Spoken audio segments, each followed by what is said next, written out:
All right, let's talk about plant responses. We'll talk about a few different types. One is going to be plant hormones, which would be an internal signal. The other, we'll talk about plant responses to light, and we'll also talk about plant responses to predation by herbivores, whether that's insects or large herbivores. So plants are multicellular. And in a multicellular organism, it's necessary for cells to communicate with each other over long distances. And that's the function of hormones. And that's one of the things we'll talk about. But whatever signal it is, whether it's a signal coming from outside or it's an internal signal, which is what hormones are, the cell needs to respond to that, and we call this response the signal transduction pathway. So one of the examples that we'll talk about is what happens when plants are in the dark and they lose their chlorophyll and pigmentation, and the shoots tend to grow really long. This process and these responses for getting out of the darkness and finding the light is called etiolation. And once they are exposed to light, then they go through what we call de-etiolation, meaning that they go back to having green leaves and the shoots grow normally instead of growing faster and longer like they do when in the dark. So for any signal, we have these steps in the signal response. So there's the reception of the signal, which could be, if it's a hormone, that would be a receptor, which is often in the membrane of the cell, receiving the signal. For a response to light, it could be a molecule in the cell that is responding to the presence of light. So the signal is received, then that message is going to be transduced through the cell, and this is also a way for the signal to be amplified. So the transduction of the signal means that we have one single receptor, but we're going to get many second messenger molecules or activated relay proteins, which could be activated by being phosphorylated or sometimes even cut or cleaved in some way to become their active form. There's going to be many of these. So signal transduction not only is taking the signal from the membrane to often the nucleus of the cell, but it's also going to amplify the message. And then there's the response. And the response could be triggering cell division. The response could be changing gene expression and changing which gene products are being made by that cell. So in the case of etiolation, when the cell is not receiving any light at all, and it's in the dark and it's growing, and you may have had potatoes do this if you store them for a long time, they will eventually sprout, and if there's no light, the stems will grow rapidly, and they will not grow leaves or have any pigment. Exposure to light, however, the signal is going to be received by a molecule called a phytochrome, and the phytochrome is going to become activated by light. That's the reception of the signal. Second messengers are going to be triggered. One is cyclic GMP, which is a nucleotide. Remember, we have ATP, which is an RNA nucleotide. Well, ANP would be a single phosphate. We also have GTP, the nucleotide, the RNA nucleotide, which is used for energy by certain cellular processes like protein synthesis. Well, GNP would be the same nucleotide but with only a single phosphate instead of 3 phosphates. Cyclic AMP is used as a second messenger in animal cells. Cyclic GMP is the second messenger here. So many cyclic GMPs will be produced, and they can activate protein kinases. A kinase is something that sticks a phosphate on another molecule. So phosphorylases and kinases, using different processes, stick a phosphorylate on a phosphate on something, which usually it activates it, whatever it is. The other thing the phytochromes do is open calcium channels. So Gated calcium channels are open, and calcium is allowed to flow down its concentration gradient into the cell. And calcium ions are going to activate other kinases. So that's transduction.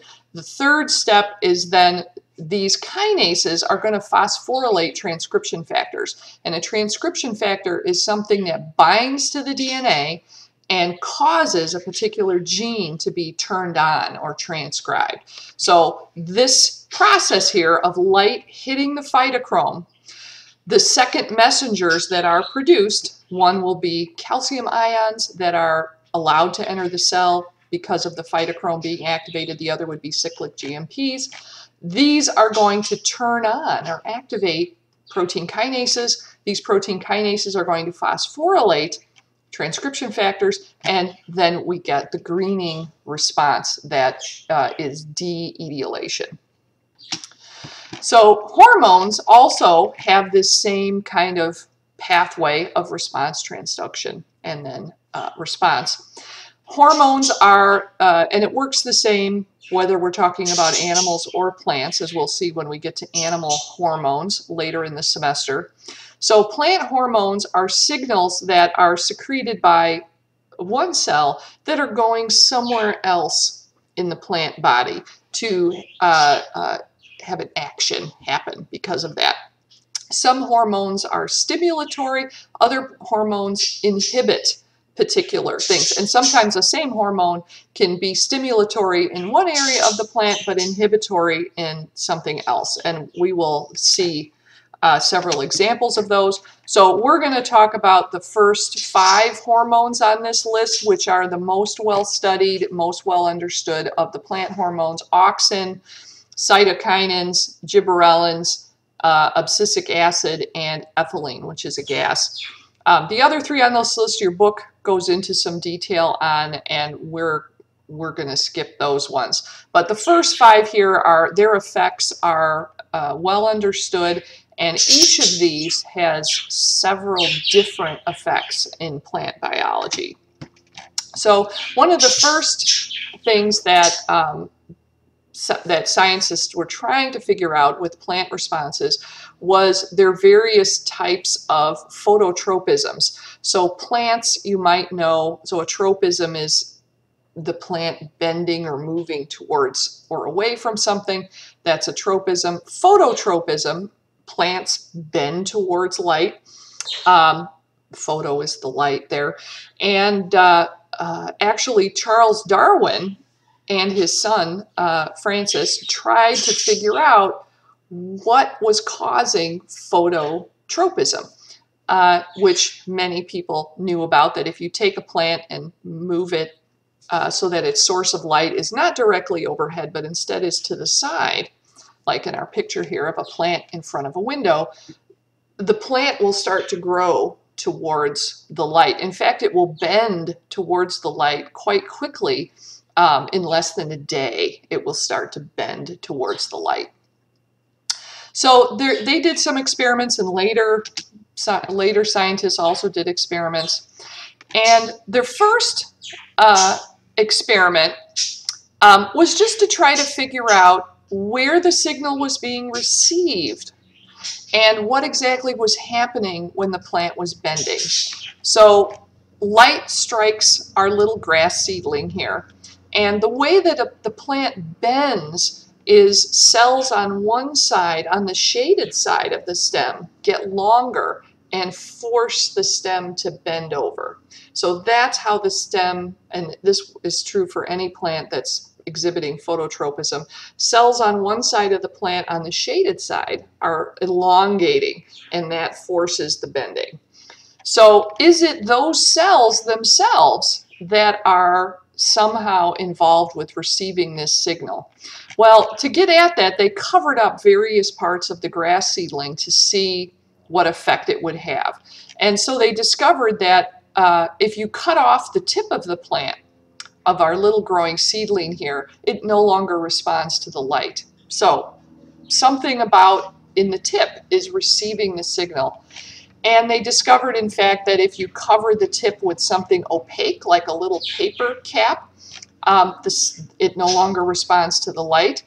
And if you cover it with something transparent, and so light can still get in, but it's still covered, then in fact the little grass seedling will respond to the light. If, however, you cover the middle, it will continue to respond to the light. So that even though the middle of the grass seedling is where it's bending, actually it's the tip of it's the growing tip that is actually receiving the signal or receiving the light and then sending some kind of a signal down the stem to the middle of the seedling and forcing it to bend.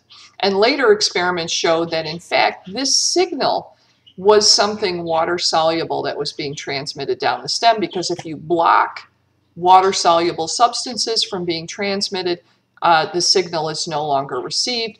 And as they also showed, if you cut the tip of the stem off so that no signal is being produced as well, you get no bending. But if you use something that is permeable to water, like gelatin, then it continues. Now we know that the signal is the hormone auxin, which is produced in the apical meristem. The growing tip produces auxin, and that's in fact where the signal comes from. And now we know in fact that auxin stimulates the elongation of cells on the shaded side. So auxin is released in higher amounts on the shaded side, and that's what triggers that elongation to occur. So here's a little video of phototropism, and you'll notice that there's two kinds shown here. One is tipping towards the light in the beginning here. So this is a little bean seedling, and the light is to the side, and notice the stem is bending. That's what they want you to notice here, is that over the course of the day here, the stem is bending. It's bending towards the light. That's our phototropism in action here. So auxin has several other roles as well. One of the things that I mentioned in a previous chapter was the inhibition by the apical meristem. So here's a little slice here, a little microscope slice of a growing shoot tip here with all the little leaves growing on the side, all of our little side buds here.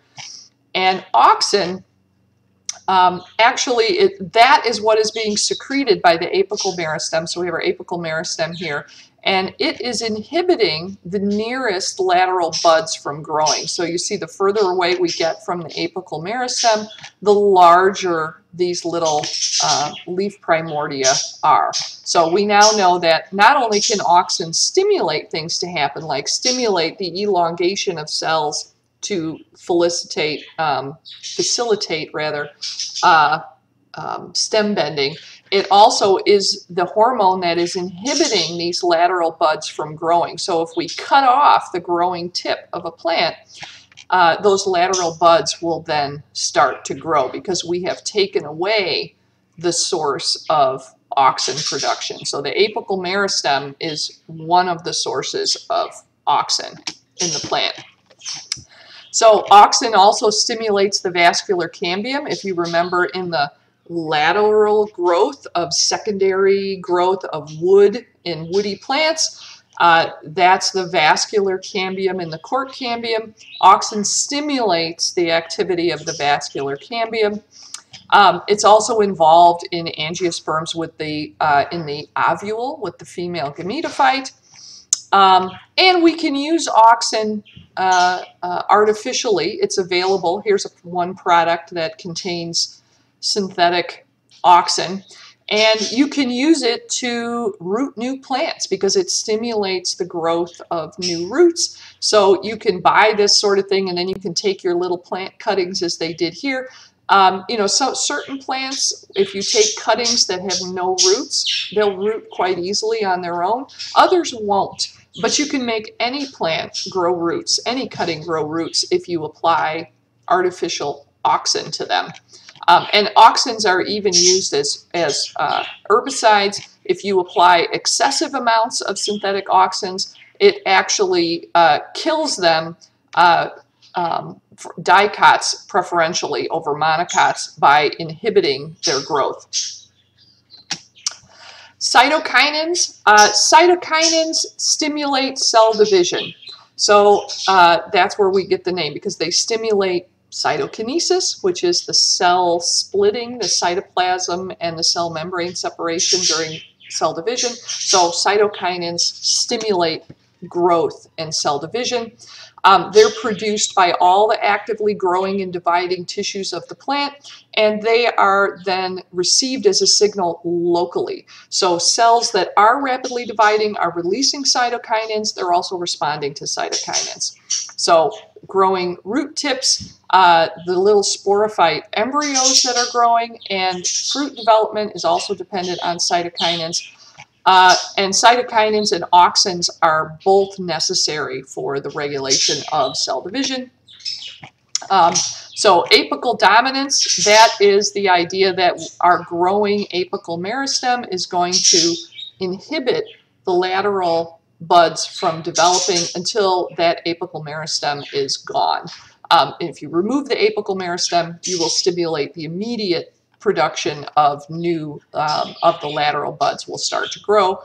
And cytokinins and auxin are important in this process, because those growing, rapidly dividing cells are going to be producing cytokinins and auxin. And don't worry about the strigolactone, that's involved as well. This is a newer, more newly discovered hormone, and we're not going to go into the details of that one. So removal of the apical bud, and this has been known by human farmers for thousands of years, that you can, for certain kinds of plants, you can get a greater harvest if you remove the apical bud and stimulate the growth of the lateral buds. And this is because you're removing the source of auxin. You're removing the inhibitory auxin, which was inhibiting those buds. As soon as other lateral buds start to grow, they start to produce a lot of auxin, and that will inhibit more lateral buds from developing. Gibberellins are produced as leaves and roots develop. Gibberellins help stimulate the growth of the leaves, and they help cells to elongate, and they also stimulate cell division. Gibberellins are associated also with fruit development, and they can also trigger what we call bolting. So there's a lot of plants that will have a lot of leafy growth, and then they are triggered to produce their reproductive structures at some point, and you can trigger that by adding gibberellins to them. Generally, that's something we're trying to avoid in gardening. So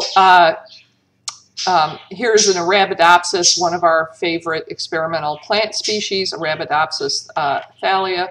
And here's without gibberellin, and on the right, gibberellin has been added, and that has caused the immediate bolting of the floral structures, which, if you're growing something that you want to harvest for its leaves, like lettuce, this is a bad thing that you're trying to avoid generally. We can also use gibberellins to increase the size of fruit, because gibberellins are normally secreted by the plant during fruit development. So, for example, the way they get those really big green grapes that you see in the grocery store is by spraying them directly with gibberellin during fruit development, and it helps the fruits to grow larger. And this way they don't even have to genetically engineer the fruits. They can just spray them with gibberellins directly and get larger fruits. Normally, for seedless plants, this is one of the problems, because without seeds, normally that is eliminated, the source of gibberellin, and normally then you won't get any fruit. That's why we don't have seedless varieties of everything, because growing a seedless fruit is difficult, because a lot of the seeds are providing a hormone signal for the fruit to develop. And in the case of seedless grapes, we can make that signal, we can amplify that signal by spraying it directly on the fruits as they're growing to make them larger. So after germination, so germination is when a dormant seed is triggered to, the little embryo is triggered to start to grow. And the outer seed coat has to soften. So that's what is going to receive the signal. And gibberellins are part of that signal. So here's our little dormant seed. It absorbs some water. That triggers the release of gibberellins, and that's going to stimulate a starch digesting enzyme, amylase, to be released by the alurone, which is the outer coating. And that's going to help start to break down the starches in here and provide sugar for our little growing sporophyte that's going to be starting to grow. So that is an essential signal to get the ball rolling in seed germination. Abscisic acid is involved especially for, think of things that are involved with the end of the season, the end of the growing season. Leaves falling, seeds becoming dormant, helping things to survive drought, inhibiting growth. These are all things that abscisic acid does. If we lack abscisic acid in seed development, we end up with seeds starting to sprout and germinate too soon. So abscisic acid is necessary to keep the seed dormant until conditions are right. Here's a species that naturally has very low abscisic acid, red mangroves. The seeds actually are supposed to germinate while they're still hanging on the tree in the fruit. And so we can see this long sprout here coming out of this germinating seed. Here's another one germinating. This is an evolutionary, something that is evolved by natural selection as an adaptation for allowing these trees to get a head start in the swampy waters that they live in without having the seeds even drop off of the parent plant and float away. They can root right there where the parent tree has been. If we generate mutants, like here's a corn mutant that has very low abscisic acid, and here it is, it's germinating while the seeds are freshly formed, still on the corn plant, which obviously this is not a good adaptation for corn. This is something that the corn plant would not want to happen. Another thing that abscisic acid does is enable plants to withstand dry conditions. So abscisic acid triggers the stomata to close. So in the leaves, we have those openings that allow gas exchange, but they also allow water to escape from the leaf. So if there's drought, and drought could be a short term, like if it doesn't rain for 4 or 5 days, this would be triggered. So abscisic acid would trigger low water pressure inside the plants, which we would call wilting. That would trigger abscisic acid to be produced, and that would close all the stomata. And plants that are drought tolerant are really good at this. Even with the slightest provocation, they will close all the stomata on the plant and start to save water, which also means they're not going to be able to photosynthesize as much. So plants that are drought tolerant also can tolerate not growing very much during that time. And here's one of our local native plants here in the tall grass prairie that is very good at this. This plant, which is called rattlesnake master, is really drought tolerant, and it reacts very quickly to low water conditions by closing all the stomata and inhibiting loss of water from the stems. So in the next video, we'll talk about our last hormone, the one that's a gas, ethylene, and we'll talk about responses to light and also responses to herbivores and plant defenses against predation.